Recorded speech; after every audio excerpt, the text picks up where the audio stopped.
This mini lecture is going to focus on the question of why should we even study international or global politics. So before we even look at any slides or any other information here, I would like you to stop and look around you. Maybe look at a piece of clothing that you are wearing right now and see where it was made. And then maybe go to your closet and look at more pieces of clothing, your backpack, your shoe, and again look at made in, where was it made?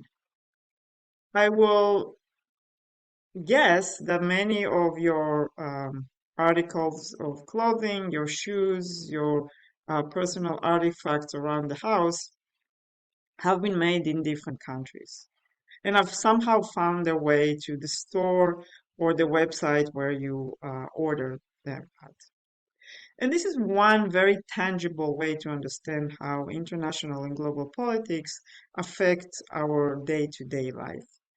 We live in a world that is interconnected, especially if you live in a modern country like the United States, and you are engaged in the marketplace in one way or another.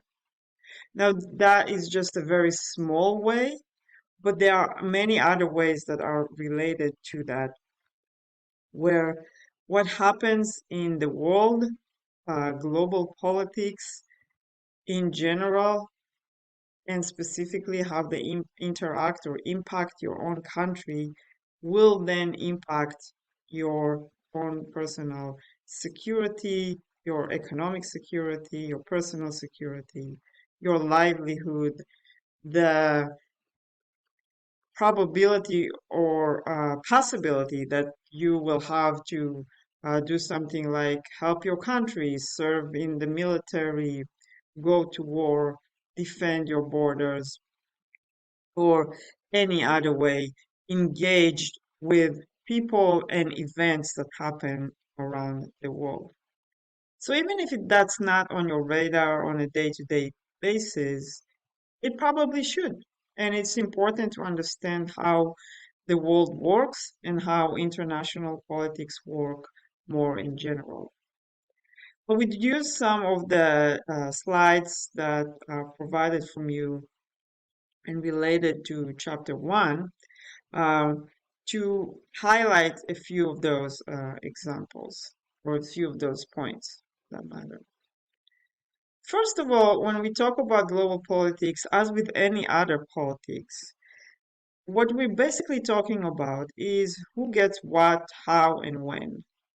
But when the focus is on global politics, then our scope is what happens around the world and between countries and between people who live in different locations. Politics in general is very similar on the domestic arena, who gets what, how, and when. However, if we talk about US politics, American politics, we are focusing on what happens domestically in the United States or locally in New York or Staten Island. But in the case of global politics, this is extended to the entire world. And as I said before, this has to do with financial health, physical environment, personal security, health, public health policies, war and peace, violence more in general, global environment, a lot of those things. And we will cover a lot of those topics as the semester goes on. Now, something to remember is that there is always an interaction between global politics and domestic politics. Sometimes those things are very clear cut, such as the 2016 US presidential elections, that we know foreign forces were trying to influence and impact the outcome of those elections. And vice versa, US domestic politics and the domestic politics of other countries also interact with or even impact the stability of the region or the global system, especially when you talk about a country like the United States, that is a major player in many, many ways, right? When you study global politics, we are usually focusing on the subfield of political science that is called international relations. Uh, for example, people who study international relations look at things like international political economy, trade policies between countries, um, gender equality and human rights more in general. How do leaders make decisions and what is the impacts of those different decisions? Why do we go to war? How do we get to peace? Um, how do we take care of our physical environment, etc., etc. You probably heard about the term globalization, and we'll focus a little bit more in detail about that later on in the semester. But this is this idea that even if we really, really wanted to, we cannot live in isolation. We cannot just close our borders. I mean, we can try. There's countries who are doing it, namely North Korea, but who wants to be there? Most other countries have some level of interaction and interdependence with the rest of the world in this system of globalization. Now, when we think about global actors and who participate in international or global politics, obviously we're thinking about states, nation states, or countries for that matter. And I think in the next unit, in the next week or so, we will exactly explain what do we mean by state, nation state, etc. But the idea is that countries have sovereignty. They are the masters of their domestic arena. However, they also interact with other countries around the world and with other entities, such as international intergovernmental organizations. We can think about the UN or the European Union as an example, as examples of intergovernmental organizations. NGOs, organizations such as Greenpeace, Human Rights Watch, Amnesty International, that are focused on specific issues. They're not related to a government. Their members are people, so they are there to advance a certain cause. In the case of Greenpeace, it's the global environment, Human Rights Watch, focused on human rights, obviously, etc. Multinational corporations are those huge corporations that have headquarters in one or more countries, productions in other, assembly lines in other, and they market their products all over the world. Think about your Apple, Walmart, Coca-Cola for that matter, all those big names of corporations. The reason we study them or think about them when we study global politics is that they are so big and huge and influential in so many places around the world, impacting government decision making and individual decision making to the point that we just cannot ignore them and they become actors in the global system.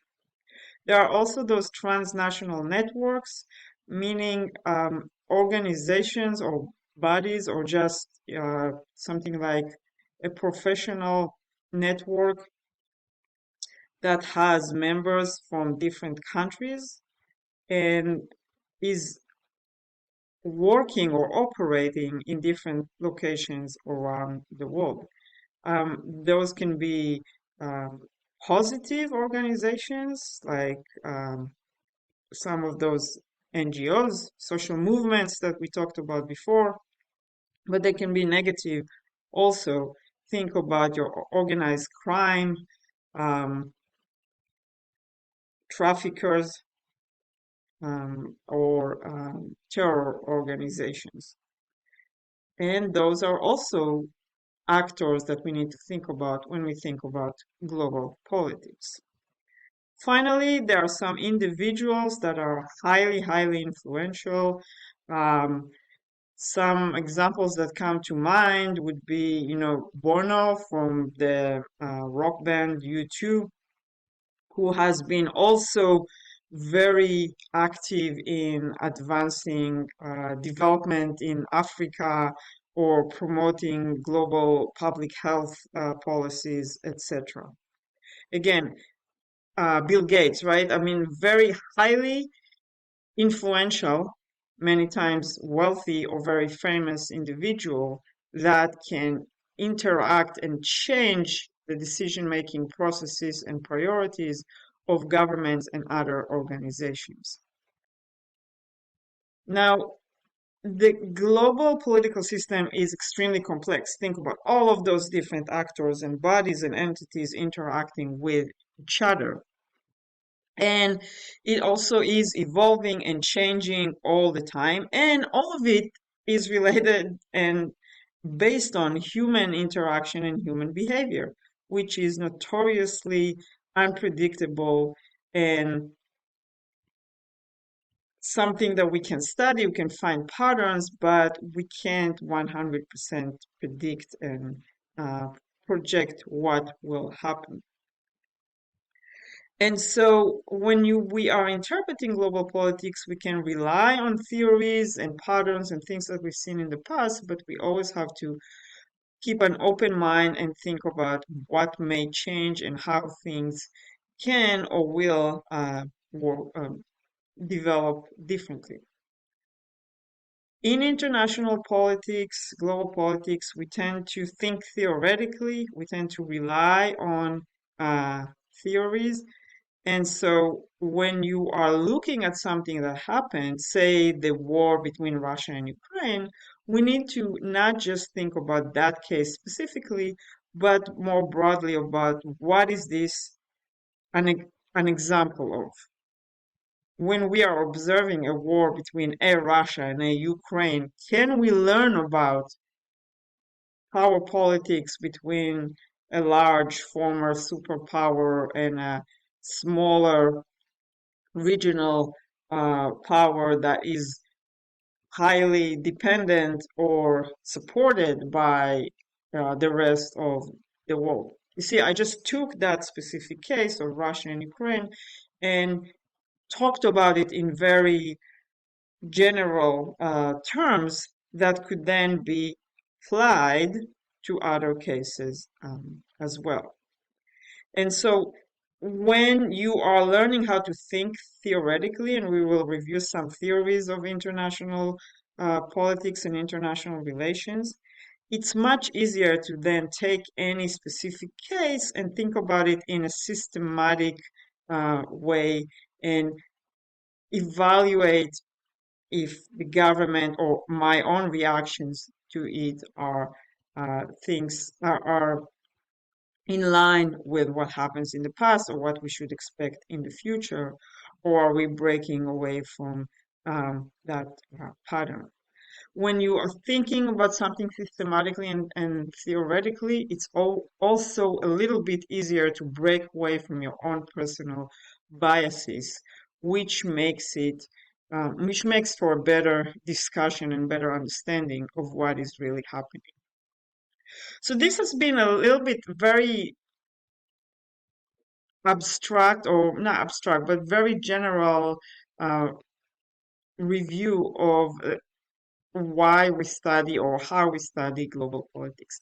And as the semester moves on, we will kind of delve into those questions a little bit more and try to understand specific topics of your interest and some things that I will bring up, as well as um, identifying more of those patterns and general themes that can help us understand, hopefully, any other event that will happen in the future.